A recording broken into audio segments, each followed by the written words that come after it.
इय्याका नअबुदु व इय्याका नस्तईन। अल्लाह तेरी इबादत करते हैं, तुझी से मदद चाहते हैं।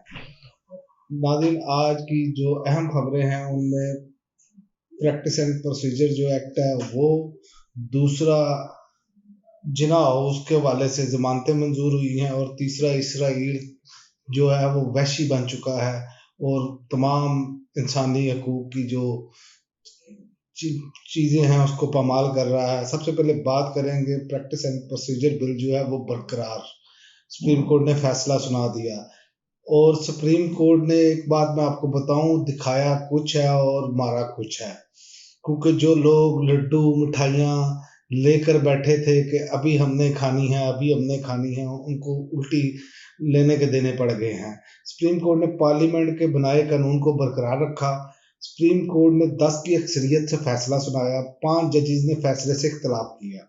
8 जजेस ने अपील के हक में पिछली तारीखों से जो लागू करने की एक्ट थी ना, वो अपील को, वो उसको उसकी मुखालफत की। अब एक्ट का इतलाक माजी से नहीं होगा, और मियाँ साहब का इनकलाब तो चला गया दही लेने, जिनके लिए ये सारा कुछ किया गया था। लेकिन उसके बावजूद आप देखें अल्लाह ताला की ज़ात जो है ना वो अलहक है।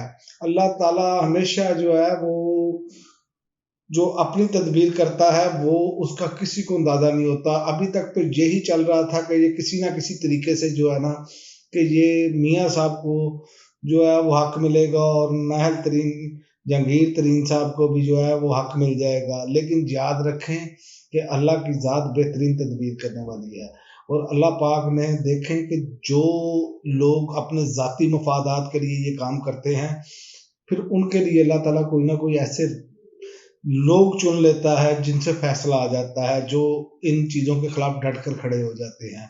और मियाँ साहब वैसे तो सऊदी अरब रवाना हो चुके हैं। हो सकता है कि वहाँ पर जाकर अब वो उनका इनकलाब जो है वो ठुस हो जाए, और वो वापस अपना जो 80% उनकी शरियाने बंद हैं और दिल का अर्जा है वो दोबारा जाग जाए, तो हो सकता है वो वापस चले जाएं, या फिर उनको कोई बहुत बड़ी गारंटी मिलेगी तो वो वतन वापस आएंगे, ये याद रखें।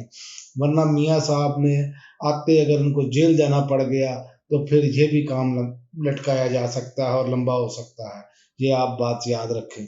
और एक और ख़बर है कि जिना हाउस केस में सनब जवेद समेत 5 मुल्ज़मान की ज़मानतें मंजूर कर ली गई हैं। ये देर आए दुरुस्त आए, ख़वातीन के साथ जो सलूक था वो उस पर खासी तशवीश थी कि ख़वातीन के साथ, क्योंकि इतलात ये मिल रही थी कि ये जनाब मरीम नवाज साहिबा की बड़ी ख्वाहिश थी कि ये ख़वातीन अंदर ही रहें, और ख्वाहिशात पे अगर आप तमाम लोगों की चलना शुरू हो जाएं तो फिर ये तो दुनिया का निज़ाम धर्म भरम हो जाएगा, क्योंकि ये तो सियासी, हर बंदा अपने मुखालफिन के बारे में यही सोचेगा। तो लिहाजा ये तो उनके लिए धचका दूसरा है। और इंसदाद दहशतगर्दी की अदालत के जज अरशद जावेद ने ज़मानतें मंजूर होने वाले मुल्ज़मान की जो है उनमें से सैयद फैसल, उमैर, अफशा, तारिक और सनम जावेद और अली हसन शामिल हैं। इनकी ज़मानतें मंजूर कर ली गई हैं। अब देखते हैं कि इनको रिहाई मिलती है कि नहीं मिलती, क्योंकि एक खेल खेला जा रहा है बार बार के इधर से रिहा होते हैं, दूसरे मुकदमे में गिरफ्तार कर लिया जाता है, और मजाक बना हुआ है कानून का। इसकी वजह यह है कि अदालती फैसलों का अगर मजाक बनेगा तो फिर ना तो हमारे मुल्क में सरमायाकारी आएगी, ना कोई शख्स एतमाद करेगा, क्योंकि जब कानून के जो जिन्होंने इतलाक करना है, जजेस जिनके फैसलों पर इतलाक होना चाहिए, नाफिज होने चाहिए, जब वो फैसले ही नाफिज ना होंगे तो कोई क्यों आएगा हमारे मुल्क में, कोई क्यों सरमायाकारी करेगा जब उसको तहफ़्फ़ुज़ ही ना होगा। तो ये चीज़ें जो है ना वो मायने खेज हैं। तो ये दोनों दचके हैं। अब देखते हैं, क्योंकि मुझे तो लगता है मियाँ साहब के भाई ने हाथ कर दिया है, कि भाई साहब को अब वज़ीर आज़म का चस्का पड़ा है, और वो चस्का जो है ना वो किसी भी हद तक आप जा सकते हैं। जब आप किसी चीज़ के जायके को चख लेते हैं तो फिर वो जायका अगर अच्छा हो तो बार बार चखने को दिल करता है। तो ज़ाहिर है वज़ारत उज़्मा एक बार बहुत बड़ा ओहदा है, और मुल्क का सबसे बड़ा ओहदा है, चीफ एग्जीक्यूटिव होता है वज़ीर आज़म। तो इसलिए मुझे ये लग रहा है कि इस खेल में मियाँ साहब की कुर्बानी दी जा रही है, और मियाँ साहब का नाम इस्तेमाल करके ये सारा खेल खेला जा रहा है। लेकिन मैं आपको ये बता दूं कि ये अगर मियाँ साहब इलेक्शन भी लड़ें इंसाफ तरीके इंसाफ और इमरान खान इलेक्शन लड़े, तो ये किसी सूरत मुमकिन नहीं है कि ये इस टाइम जो ग्राउंड पे सूरत हाल है कि ये जीत सकें। और ये जो मामला थे इस पर मैंने आपको बता दिया। ये दो सबसे अहम बात इसमें यही थी कि वो पिछली डेटों से जो है वो अपील का हक जो है वो तो फारिग हो गया है। अब रिव्यू पिटिशन में ये जा सकते हैं एक मरतबा फिर नजरसानी के लिए, लेकिन माहिर कानून कह रहे हैं रिव्यू में भी यही फैसला आएगा, क्योंकि अब ये चांस नहीं नजर आ रहा।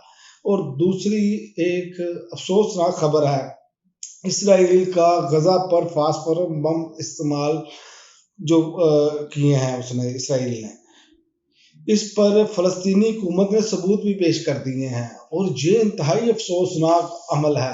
अब कहाँ गई दुनिया की ताकतें, अब कहाँ गए दुनिया के वो इंसानी हकूक के मामला। ये वो इंसानी हकूक लेते हैं जो इनके घर की तरफ जाते हों, जो इनको फ़ायदा देते हों, ये बाकी इंसानी हकूक को नहीं मानते। और अब इसराइल ने नाकाबंदी करने के बाद, अब फास्फोरस बम इस्तेमाल करने के बाद अब वो ज़मीनी कार्रवाई करने जा रहा है, और एक बड़े पैमाने पर खून खराबा होगा। और ये इसराइल, मैंने पिछले वीलॉग में भी ये बताया कि ये एक ऐसा नासूर बन चुका है, जिस तरह ये जुल्म और बर्बरियत करता है, ना तो ये अक़वाम मुत्तहिदा की बातों को मानता है, ना किसी और चीज़ों को मानता है, ये किसी कवानीन को मानने के लिए तैयार नहीं। दूसरा, भारत भी इसी तरह करता है मकबूजा कश्मीर में, वो भी किसी की बात मानने के लिए तैयार नहीं होता। तो ये इंतहाई अफसोसनाक है। ये अक़वाम आलम को इस पर सोचना होगा, इस पर तवज्जो देनी होगी, वरना फिर हर मुल्क यही करेगा। अब तक के लिए नाज़रीन इतना ही, इजाज़त दीजिए। अल्लाह हाफ़िज़।